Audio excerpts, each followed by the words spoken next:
Querido amigo, hoje temos como alvo estudarmos de um modo geral os capítulos 7 a 12 de Daniel. Por quê? Porque nós queremos obter deles a mensagem central dessa parte apocalíptica do livro. Vamos então recordar algumas coisas que nós já mencionamos e vamos fazer as nossas considerações finais sobre as profecias e as visões que esse servo de Deus teve. Podemos relembrar que Daniel era um homem de Deus, um homem consagrado ao Senhor, mesmo estando exilado e servindo na corte babilônica e depois na corte persa. A oração e o estudo da Bíblia compunham o seu perfil de servo fiel ao Senhor. E ao estudar as profecias de Jeremias, proclamadas aproximadamente 100 anos antes, Daniel percebeu que os 70 anos já estavam se cumprindo e colocou-se diante do Senhor para buscar saber e entender quais eram as próximas etapas que Judá, seu povo, deveria experimentar na sua caminhada de volta à Palestina, no seu restabelecimento na terra e no seu futuro desenvolvimento como nação. O livro de Daniel é o registro das revelações que Deus deu ao seu servo sobre os acontecimentos futuros que afetariam seu povo e as nações com que o povo de Deus se relacionava. Ao revelar o futuro imediato do que iria acontecer, Deus também revelou a Daniel eventos futuros que afetariam todo o povo de Deus por todo o tempo, passando por Messias, o descendente de Davi, chegando até os dias dessa nossa época, chegando então até os dias finais da nossa história humana. Diante disso, eu proponho esse título para esse momento de reflexão: o futuro da história humana revelada por Deus. Eu repito, o futuro da história humana revelada por Deus. Daniel 7:1 até 12:13. Como dissemos anteriormente, o livro de Daniel se divide em duas grandes porções. Do capítulo 1 até o capítulo 6, temos os eventos históricos, e do capítulo 7 até o capítulo 12, até o final, temos a seção apocalíptica do livro. É sobre esse conteúdo que vamos refletir uma vez mais, reforçando e destacando os ensinos que obtivemos quando estudamos cada um desses capítulos. Quando consideramos essa parte apocalíptica de Daniel, percebemos que a sua mensagem pode ser colocada da seguinte maneira: somente Deus, que tem o controle da história em suas mãos, pode revelá-la aos seus servos, dando-lhes garantia do futuro.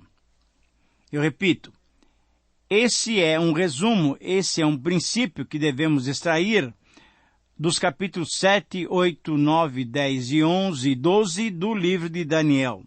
Somente Deus, que tem o controle da história em suas mãos, pode revelá-la aos seus servos, dando-lhes garantia do futuro. Nesses capítulos encontramos 5 revelações do futuro da história humana que comprovam que Deus tem essa história em suas mãos. A primeira revelação é encontrada no capítulo 7, quando temos a visão dos reinos terrenos e do reino de Deus. Capítulo 7, versículos 1 a 28. Nessa visão, ela é uma visão complementar ao sonho que Nabucodonosor teve e que está registrado no capítulo 2. Lá o rei viu uma grande estátua com tipos de materiais diferentes. A cabeça era de ouro, o peito e os braços eram de prata, o ventre e os quadris eram de bronze, as pernas eram de ferro e os pés eram de ferro e barro. Uma pedra foi arremessada contra essa grande estátua e ela ruiu. Nesse relato, Daniel sonha e vê 4 animais ferozes. Um leão com asas de águia que foram-lhe arrancadas. Um urso com um lado mais alto que o outro, tendo na sua boca 3 costelas. E a liberdade para comer tudo o que quisesse. Um leopardo com 4 asas nas costas. Um animal estranho e feroz, que Daniel nem soube dar o nome, com dentes de ferro que despedaçava tudo e pisava com os pés aquilo que tinha sobrado. Esse animal tinha 10 chifres e por fim um pequeno chifre surgiu, tomando o lugar de 3 dos primeiros chifres. Nos versículos 13 e 14, Daniel vê a figura de um filho do homem que recebeu o domínio e a glória e o reino e que jamais será destruído. Muito bem. A interpretação dessa visão nos faz identificar esses animais como os reinos mundiais ou como os impérios mundiais. E você deve se recordar que o Império Babilônico, então, é representado pelo leão, o urso representa o Império Medo e Persa, e depois o Império Grego é representado pelo leopardo.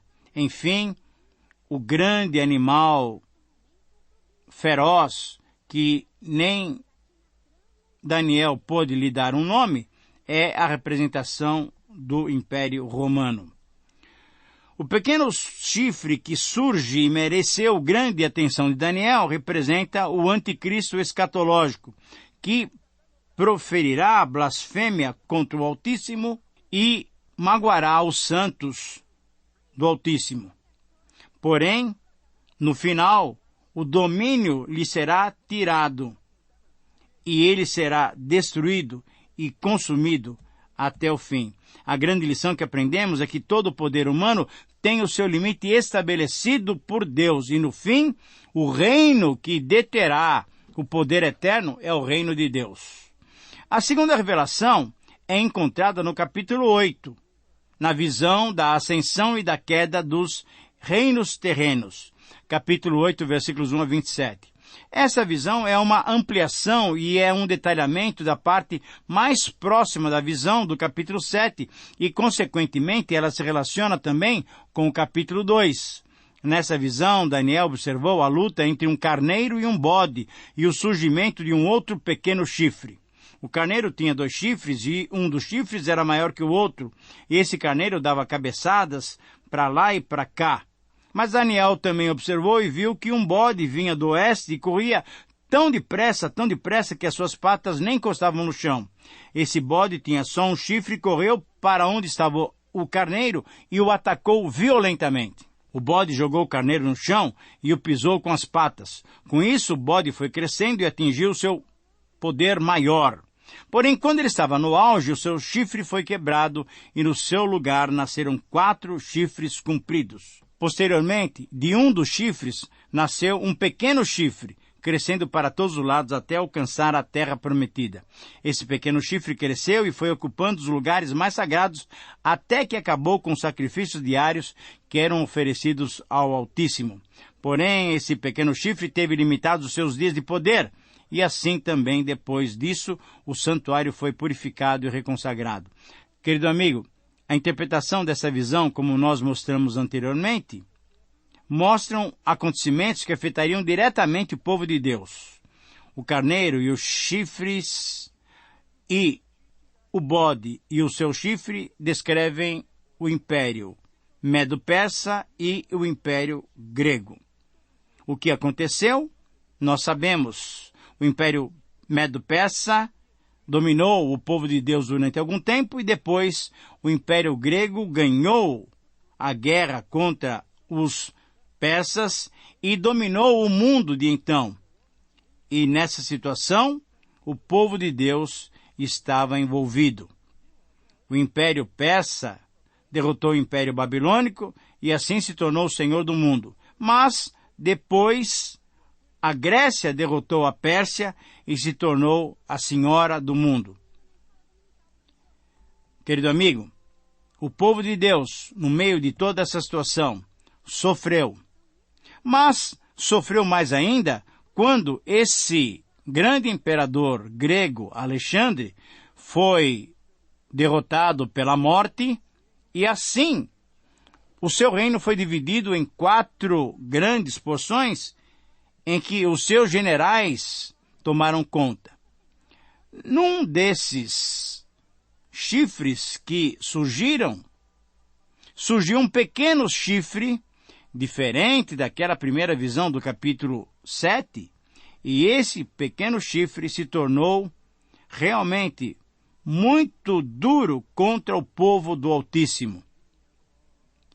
Mas o que o versículo 25 nos relata é que, finalmente, ele desafiará a Deus, o Rei dos Reis, e por isso ele será destruído sem a utilização da força humana. Nós podemos identificar historicamente esse pequeno chifre como Antíoco Epifânio IV. Esse foi o grande tipo do anticristo escatológico, que um dia perseguirá o povo de Deus. um fim determinado por Deus, que controla toda a história humana, está determinado sobre ele. Foi determinado sobre ele. E uma notícia que nos enche de alegria e segurança é que também, no final dos tempos, quando se manifestar o verdadeiro e o real anticristo, inimigo de Deus e do seu povo, esse também terá o seu fim. Ele será destruído pelo sopro do Cordeiro, o Senhor Jesus, o Cristo.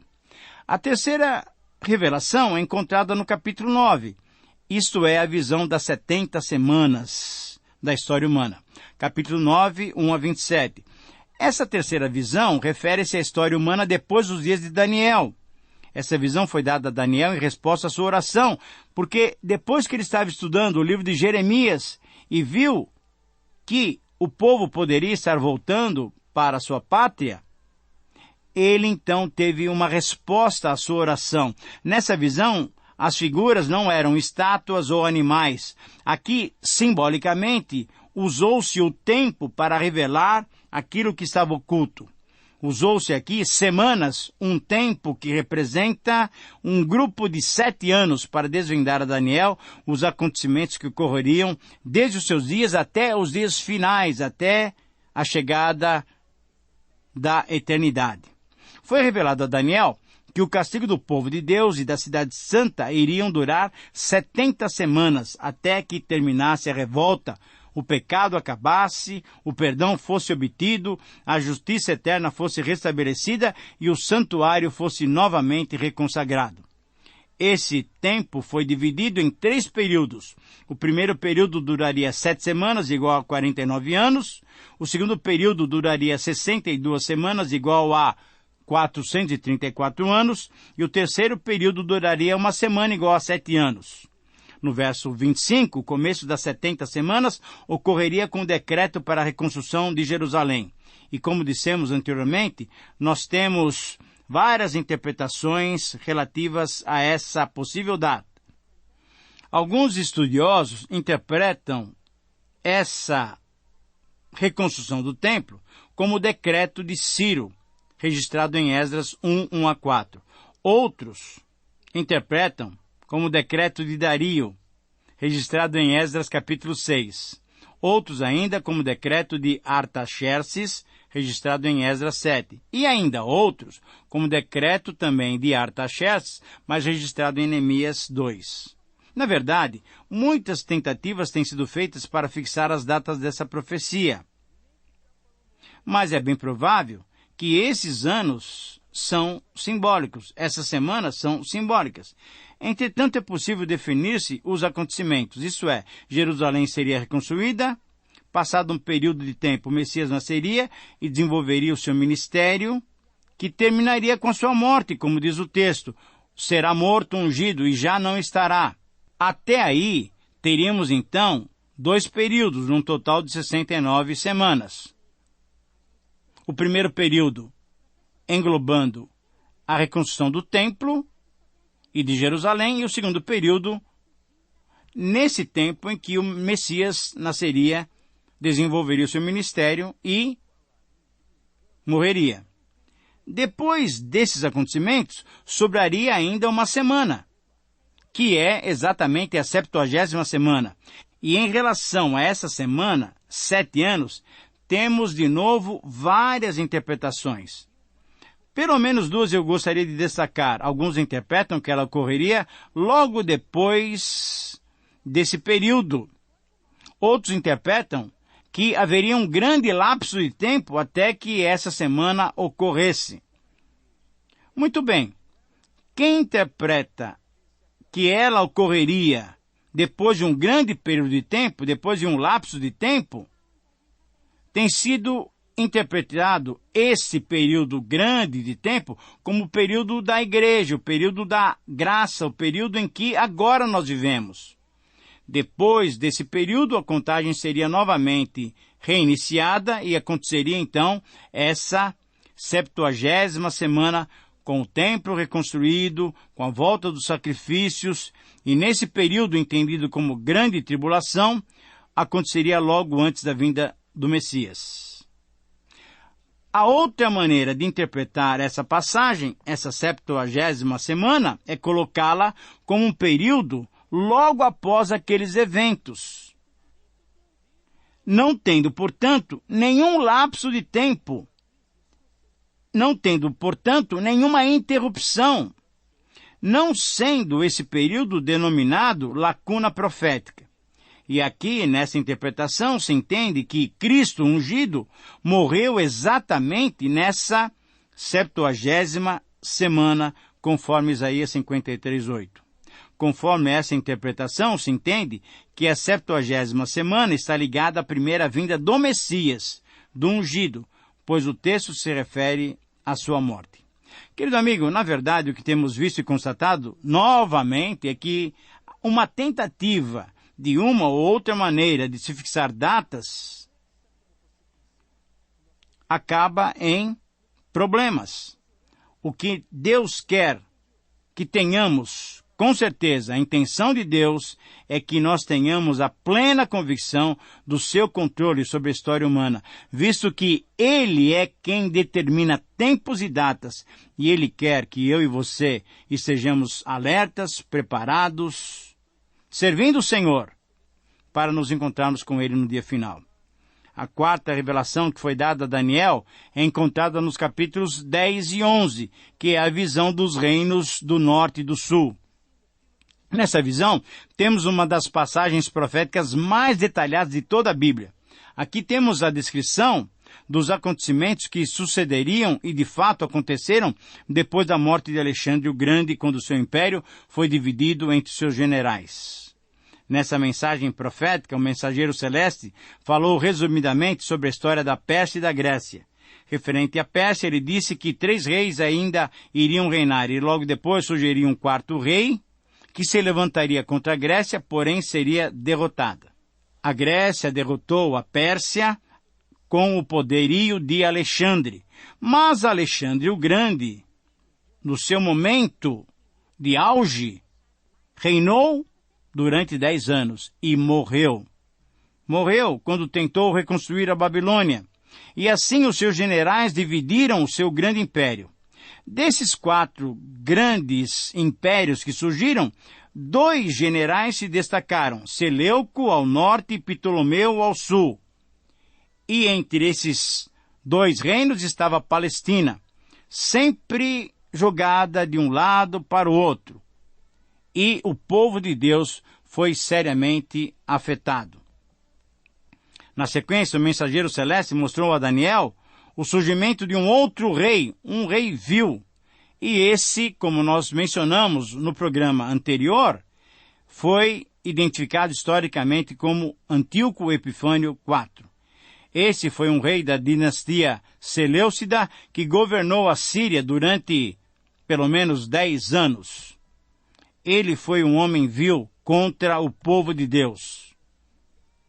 Com as atitudes que ele teve, ele provocou uma revolta no povo de Deus que foi comandada por um velho sacerdote piedoso, Matatias. Estava estabelecida então a revolta dos Macabeus. Depois disso, naquele capítulo 11, encontramos o restante da revelação que nos mostra que o povo de Deus foi perseguido. Mas também nos mostra que esse homem, Antíoco Epifânio, teve os seus dias finais determinados por Deus. A grande bênção que temos é que esse grande inimigo tem os seus dias contados por Deus e será derrotado pelo Senhor Jesus Cristo. E assim chegamos no capítulo 12, o capítulo que nós estudamos no programa passado. E nessa quinta revelação, nós temos a visão dos dias finais da história. Como estudamos no programa passado, a revelação que Daniel obteve é que Miguel está com o povo de Deus. Miguel, o grande príncipe que defende os filhos do povo de Deus, estaria presente nos dias finais, porque seriam dias de grande angústia para o povo de Deus. Aprendemos também que naqueles dias nós devemos estar atentos para identificar as características daqueles dias. E aqueles dias serão dias gloriosos para alguns, porém tristes para outros, porque nós ressuscitaremos para a vida eterna, porém outros que não obedeceram ao Senhor ressuscitarão para a morte eterna. Como é que podemos concluir o estudo deste programa e o estudo deste livro? Como fizemos durante esses estudos, devemos aplicar essas verdades para nós. E a grande verdade que o estudo nos mostra é que Deus, o Altíssimo, tem o domínio e o poder sobre o reino dos homens e o dá a quem quer. Por isso, podemos descansar nos cuidados soberanos de Deus. Querido amigo, eu peço a Deus que os estudos dessas profecias possam ter te estimulado a permanecer firme no Senhor, preparando-se adequadamente para aquele momento de grande alegria, quando encontraremos com o nosso Salvador. Que Deus o abençoe. Um grande abraço e até o próximo programa.